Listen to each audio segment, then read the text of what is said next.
نحمده ونصلي على رسوله الكريم اما بعد فاعوذ بالله من الشيطان الرجيم بسم الله الرحمن الرحيم رب اشرح لي صدري ويسر لي امري واحلل عقدة من لساني يفقهوا قولي۔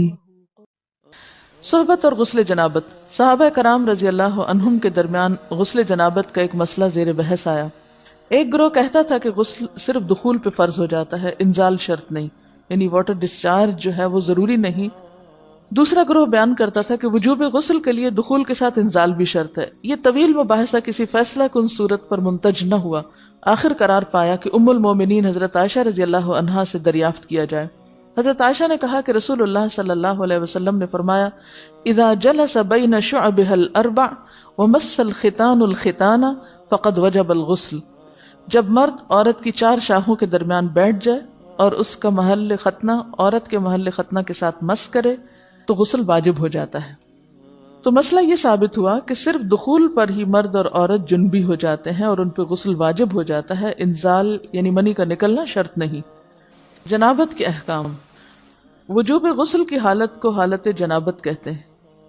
وجوب غسل یعنی جب غسل واجب ہو جاتا ہے تو اس حالت کو جنابت کہتے ہیں۔ جنابت کا لفظ جم سے، جم پہلو کو کہتے ہیں، نہیں بچنا۔ مندرجہ ذیل چار حالتوں میں مسلمان مرد اور عورت پر غسل کرنا فرض ہو جاتا ہے۔ نمبر ایک، جوش کے ساتھ منی خارج ہونے کے بعد، اس میں احتلام بھی داخل ہے، یعنی کوئی ایسا خواب آئے یا ویسے۔ نمبر دو، صحبت کے بعد یعنی سیکشول انٹرکورس کے بعد۔ نمبر تین، حیض کے بعد۔ نمبر چار، نفاس کے بعد یعنی بچے کی پیدائش کے بعد۔ اس میں یاد رکھیے کہ بہت سے لوگ پوچھتے ہیں کہ اگر خواتین انٹرنل چیک اپ کرواتی ہیں تو کیا اس سے غسل واجب ہوتا؟ تو کوئی غسل واجب نہیں ہوتا جب تک کہ ان چار چیزوں میں سے کوئی چیز نہ ہو۔ اس میں یاد رکھیے کہ بہت سے لوگ پوچھتے ہیں کہ اگر خواتین انٹرنل چیک اپ کرواتی ہیں تو کیا اس سے غسل واجب ہوتا؟ تو کوئی غسل واجب نہیں ہوتا جب تک کہ ان چار چیزوں میں سے کوئی چیز نہ ہو۔ صرف منی خارج ہونے سے بات نہیں، بلکہ جوش کے ساتھ منی خارج ہونے کے بعد غسل واجب ہوتا ہے۔ رسول اللہ صلی اللہ علیہ وسلم نے فرمایا، جب تم عورت کی چار شاخوں کے درمیان بیٹھ کر صحبت کرو تو تم پر غسل واجب ہو گیا اگرچہ منی نہ نکلے۔ آپ نے غور کیا ہوگا کہ طہارت کے مسائل بہت تفصیل کے ساتھ اور اپنے اندر بہت ڈیٹیلز رکھتے ہیں، اور بہت سے موضوعات ایسے ہیں کہ جو انسان کی ظاہری زندگی نہیں بلکہ اس کی نجی اور ذاتی زندگی سے متعلق بھی ہیں، لیکن اس طرح پبلکلی ان کو پڑھانا اور ان کو سکھانا یہ بھی ایک ضرورت ہے، کیونکہ آپ صلی اللہ علیہ وسلم نے انصار کی خواتین کی تعریف کی کہ انصار کی خواتین کتنی اچھی ہیں جنہیں حیا دین کا علم حاصل کرنے سے نہیں روکتا۔ تو سوال یہ پیدا ہوتا ہے کہ آخر اتنی تفصیلات کیوں؟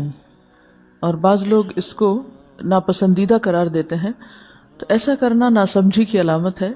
ہم دیکھتے ہیں کہ انسان اگر اللہ کے بتائے ہوئے طریقے کے مطابق زندگی بسر کرتا ہے تو اس میں خیر ہی خیر ہے، اور وہ صرف خیر اس کی اپنی ذات تک نہیں رہتی، بعض اوقات دوسروں کی بھلائی کا ذریعہ بھی بن جاتی۔ عورت کو بھی احتلام ہوتا ہے۔ ام المومنین حضرت سلمہ رضی اللہ عنہا روایت کرتی ہیں کہ حضرت ام سلیم نے رسول اللہ صلی اللہ علیہ وسلم سے کہا، اے اللہ کے رسول، یقیناً اللہ حق سے نہیں شرماتا، یعنی حق بات اور ایک ضروری بات جو ہے اس کو واضح کرنا ضروری ہوتا ہے، اور اس معاملے میں شرم سے کام نہیں لینا چاہیے، کہیں ایسا نہ ہو کہ انسان انجانے میں غلط کام کرتا رہے۔ تو یہ کہہ کر انہوں نے مسئلہ پوچھا، کیا عورت پر غسل ہے جبکہ اس کو احتلام ہو؟ آپ نے فرمایا ہاں، لیکن جب پانی کا نشان دیکھے یعنی منی دیکھے۔ اس پر حضرت ام سلمہ نے شرم سے منہ چھپا لیا اور عرض کیا، اے اللہ کے رسول، کیا عورت کو بھی احتلام ہوتا ہے؟ آپ نے فرمایا ہاں ہوتا ہے، تیرا داہنا ہاتھ خاک آلود ہو، یعنی یہ ایک پیار کی ڈانٹ تھی۔ اور اس میں ہو سکتا ہے کہ مزاج کا فرق ہو، بعض خواتین کے ساتھ ایسا نہ ہو اور بعض کے ساتھ ایسا ہو، لیکن اس میں جو اصل چیز ہے وہ ایکسیسو واٹر ڈسچارج ہے۔ اس میں کہیں ایسا نہ ہو کہ لیکوریا وغیرہ کے ساتھ اس کو ریلیٹ کر دیا جائے، دونوں چیزوں میں فرق ہے۔ اور احتلام جو ہے وہ سوتے وقت ہوتا ہے، یعنی سو کر اٹھنے پر اگر انسان اپنے کپڑوں پر زیادہ ڈسچارج دیکھے، خواہ کوئی خواب یا کوئی فیلنگ یاد نہ بھی ہو، تو پھر غسل کرنا ضروری۔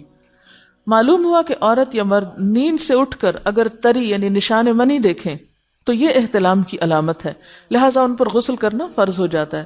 اور اگر احتلام کی کیفیت انہیں یاد ہو لیکن نشان نہ پائیں، یعنی خواب یاد ہے لیکن کوئی سامنے علامت نہیں، تو غسل فرض نہیں ہوگا۔ ایسی صورت میں شک کی ضرورت نہیں ہے کہ نہیں میں نے خواب دیکھا اور مجھے خواب بالکل صحیح یاد ہے تو مجھے نہانا چاہیے، نہیں، محض خواب پر نہیں نہایا جائے گا جب تک کہ فزیکلی کوئی ایسی چیز سامنے دیکھی نہ جائے۔ حضرت ام سلمہ روایت کرتی ہیں کہ میں نے کہا، اے اللہ کے رسول صلی اللہ علیہ وسلم، میں اپنے سر کے بال خوب مضبوط گوندتی ہوں، کیا میں انہیں غسل جنابت کے وقت کھولا کروں؟ آپ نے فرمایا، ان کا کھولنا ضروری نہیں، تیرے لیے یہی کافی ہے کہ 3 لپ پانی اپنے سر پر ڈالے، پھر اپنے سارے بدن پر پانی بہائے، پس تو پاک ہو جائے گی۔ یعنی بالوں کی جڑیں بھیگنا، سکن بھیگنا ضروری ہے، سارے بال کھولنا ضروری نہیں ہے۔ جنبی کے بالوں کا مسئلہ، حضرت عائشہ کو خبر ملی کہ حضرت عبداللہ ابن عمر عورتوں کو غسل جنابت کے لیے بال کھولنے کا حکم دیتے ہیں۔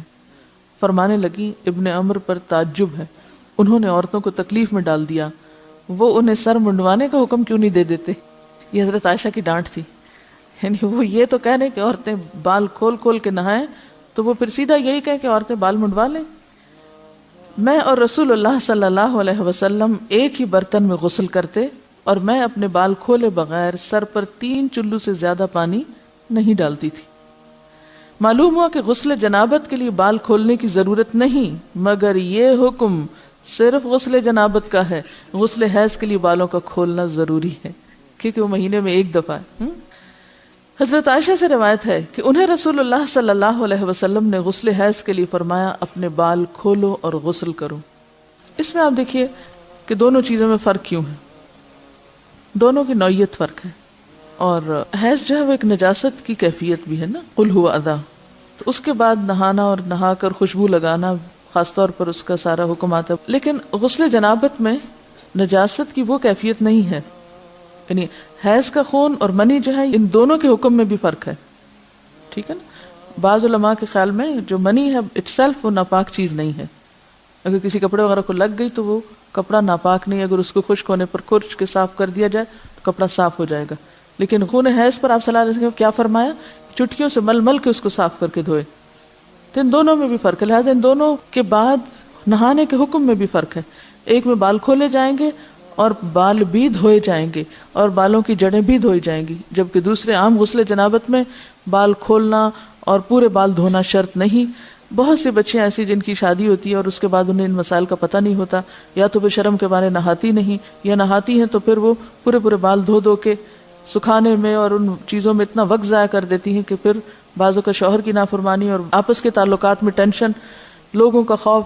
تو اگر دین کا صحیح مسئلہ پتہ ہو تو انسان ان تمام مشقتوں سے بچ جاتا ہے اور ایک نارمل روٹین کی لائف گزار سکتا ہے۔ اس میں کیا صرف 3 کپ پانی، 3 لپ پانی، یعنی 3 دفعہ کیوں کہ اگر ایک دفعہ ڈالنے سے پوری طرح نہیں بھیگا تو آپ یہ بھی کر سکتے ٹیپ کے آگے سر کر کے تو ساری اسکن جو ہے سر کی اس کو آپ گیلا کر لیں، پیچھے سے بال جو ہیں اگر لمبے ہیں تو ان کو ایک طرف کر دیں تاکہ پورے بال نہ دھونے پڑے، نہ سکھانے پڑے اور نہ خشک کرنے پڑے، اور باقی جسم پہ پانی بہا لیں۔ دوسری صورت یہ ہے کہ مگ میں پانی لے کے تو اس کو آپ تھوڑا تھوڑا کر کے پورے کو ایک دفعہ کریں، پھر اس کے بعد دوبارہ کریں اور تیسری دفعہ رول کر کے بالوں کو پیچھے سے شاور کیپ ڈال لیں اور باقی جسم پھر دھو لیں۔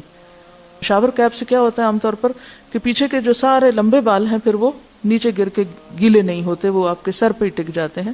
تو سر کی اسکن دھوئیں اور بالوں کو جوڑے کی شکل میں باندھ کے اوپر شاور کیپ پہن کے پھر باقی جسم کو اچھی طرح دھو لیں۔ تو اس میں آپ دیکھیں کہ جب بالکل سر کے سکن کا حصہ ہی تر ہوگا، اور یہ 3 دفعہ کرنا ہوگا، ایک دفعہ سے نہیں کام چلے کہ 3 دفعہ کرنا تاکہ کوئی بھی بال برابر جگہ سکن کی خشک نہ رہ جائے۔ تو اس سے کیا ہوگا کہ جتنا کم بال گیلے ہوں گے اتنے کم دیر میں ان کو خشک بھی کیا جا سکتا ہے اور کسی بھی مشقت کے۔ Subscribe to our channel by clicking the subscribe button. Click the bell button and enjoy the latest uploads from our channel.